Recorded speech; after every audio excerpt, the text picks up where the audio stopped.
పెళ్లి చేసుకో అని. ఇప్పుడు కొంతమందికి 30 years దాటుతుంది, 35 years కూడా దాటుతుంది. సో ఏంటి అంటే దిస్ లవ్ రీడింగ్లో ఇక్కడ ఈ పర్సన్ చెక్కుంటున్నారు, ఓకేనా అండి. ఒక మనిషిని శిల్పంగా చెక్కుంటున్నారు. అంటే ఎన్నాళ్ళుగా నేను కెరియర్కి ఇంపార్టెన్స్ ఇచ్చాను, ఫైనల్గా నాకు ఒక వ్యక్తి దొరికారు, సో నేను ముందుకు వెళ్ళి పెళ్లి చేసుకుంటాను అని డిసైడ్ అయ్యారు, ఓకేనా అండి. సో చూద్దాం ఇంకేమొచ్చాయో.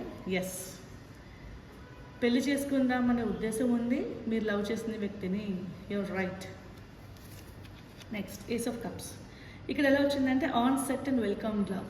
ఫైనల్గా మీరు మీ పార్ట్నర్ డిసైడ్ అయ్యారు, మనం వెల్కమ్ చేద్దాం, లవ్ ఇప్పుడు దాకా లవ్ చేసుకున్నాం కాబట్టి now it's time for us to get married, okay, పూర్తిగా సెటిల్ అయ్యాం లైఫ్లో అనే భావన మీకు కలిగిందండి.